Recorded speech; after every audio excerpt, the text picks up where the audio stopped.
ऐसे दोस्तों, मैं एक स्टोरी सुनाने जा रहा हूँ। इस स्टोरी के माध्यम से हम जानेंगे कि हमें गुस्सा क्यों नहीं करनी चाहिए। एक बार की बात है, महात्मा बुद्ध अपने शिष्यों के साथ आश्रम में बैठे हुए थे। अचानक एक आदमी आया और बिना कुछ कहे जाने सुने महात्मा बुद्ध को बहुत ही भदी भदी बातें बोलना शुरू कर दिया, बहुत गंदी गंदी बातें बोलना शुरू कर दिया। अब महात्मा बुद्ध अपने शिष्यों के साथ बैठे थे, तो ये स्वाभाविक है कि जो शिष्य हैं उनको काफ़ी गुस्सा आ रहा था कि ये कौन आदमी है जो बिना कुछ जाने बिना कुछ सुने आकर महात्मा बुद्ध को भदी भदी बातें बोल रहा है। इसको लेकर शिष्यों में काफ़ी आक्रोश था। लेकिन एक चीज़ नोटिस किया जा रहा था कि जो महात्मा बुद्ध थे, महात्मा बुद्ध के चेहरे पर कोई शिकन नहीं था।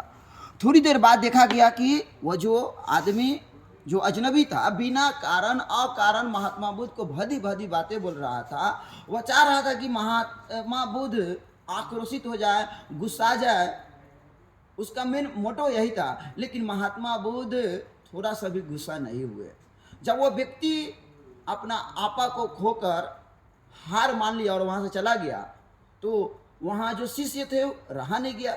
शिष्यों ने पूछा महात्मा बुद्ध से कि आप बताइए कि ऐसा क्यों हुआ है।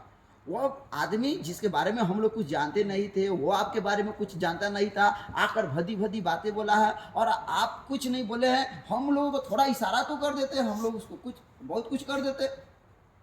महात्मा बुद्ध मुस्कुराए और बोले एक शिष्य को, किधर आ।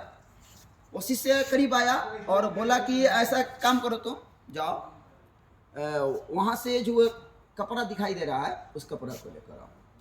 अब गुरु का आदेश था, बच्चे वहां से उस कपड़े को लेने के लिए चल दिए। लेकिन जैसे वो बच्चा उस कपड़ा को लाने गया तो उस कपड़े से काफी बदबू आ रहा था। अब बदबू को देखकर वो बच्चा उसके करीब नहीं गया। वो एक बगल से एक डंडा ले लिया, डंडा, और उस डंडा के सहारे उस कपड़े को उठाया और कपड़े को लेकर आया।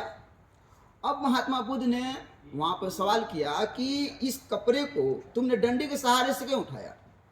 तो शिष्य ने जवाब दिया कि गुरु जी, ये कपड़ा काफ़ी बदबूदार है, अगर मैं इसे हाथों से छूता तो वो बदबू, वो गंदगी मेरे पास चली आती।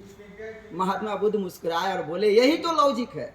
वह व्यक्ति जो मेरे पास आया अकारण मुझे भदी भदी बातें बोल रहा था, अगर मैं पलटवार में उसका जवाब देता तो वह गंदगी मेरे पास भी चली आती। यानी अगर हमें कोई भदी भदी बातें बोल रहा, अगर हम उसका पलटवार नहीं करते हैं, यानी हम गंदगी को हाथ नहीं लगाते हैं, तो गंदगी हमारे पास नहीं आएगी। इसलिए दोस्तों, बहुत सारी ऐसी जीवन में घटनाएं होती रहती है जो हमें आक्रोशित करना चाहता है, हमें गुस्सा दिलाना चाहता है। लेकिन हमें अपनी भावनाओं पर कंट्रोल रखना चाहिए, गंदगी से दूर रहना चाहिए।